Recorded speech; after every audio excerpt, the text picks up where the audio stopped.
The Rudd government, how's he going to help the first home buyers? Anyone hear his plan?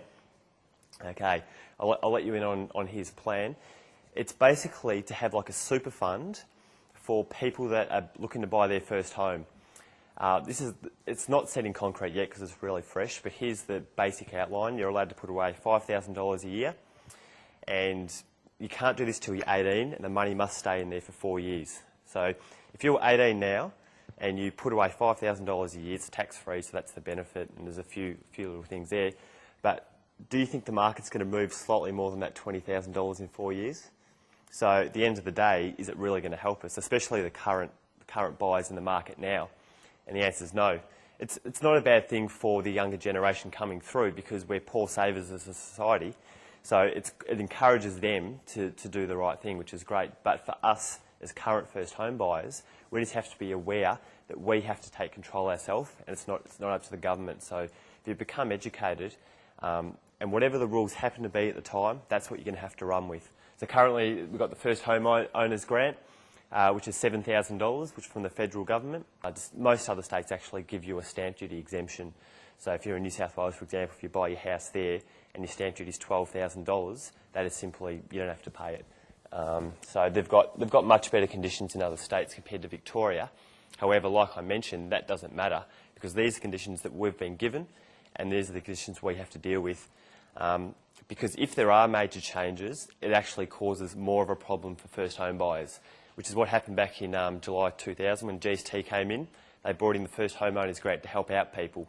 The problem was that at the same time, it brought a whole lot of people into the market that otherwise wouldn't have been. So suddenly, all these people came into the market, which pushed up the prices. So can you imagine if today, if the government came out and said Victorians are also going to wipe stamp duty, well, I can tell you, around Australia, there's 400,000 first home buyers looking to buy a home in the next 12 months.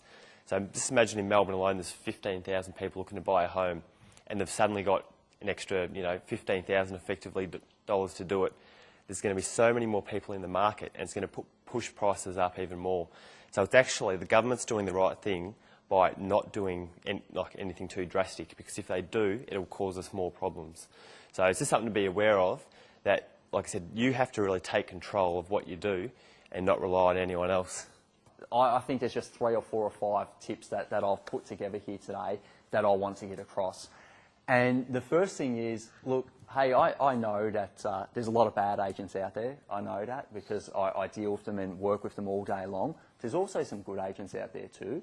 And what I'd say is to give yourselves a real chance. If you can build a relationship with a good agent or several good agents in an area, you're absolutely increasing your chances. So what makes a good agent? Well, I don't know about you guys, but I've just recently gone out to buy my first house, and trying to get a phone call back from an agent was next to impossible. Sent emails, made visits down there, gone to the opens, have had the wrong times.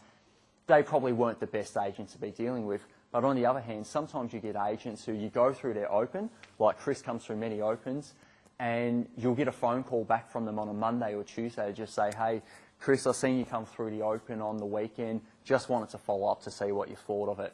That's standard practice at Allens, and hey, I'll be the first to admit when 113 people come through an open, sometimes it can be hard to get back to everyone. Generally it's busy in the life of an agent, but if you do get someone who's making the effort to call you back, it's a bit of a bell there that, this person might be really trying to give you a hand.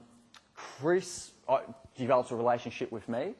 Obviously, I've seen that he's pretty serious, had an idea of what he was looking for. All those things that he's just set up on stage, he's been doing long before we ever really knew each other.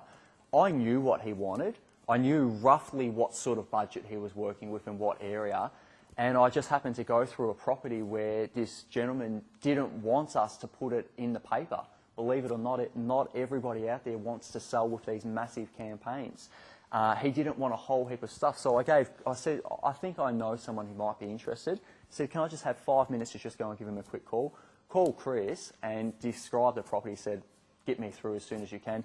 Took Chris through, he ended up buying it. The vendor got a great win because he didn't have all these people coming through his home. He didn't have to spend a cent on marketing and have to deal with agents and all the stresses that come with selling a property. You think it's stressful trying to buy a property, I'll tell you what, try selling one. There's a lot of emotional stress that's associated with that as well.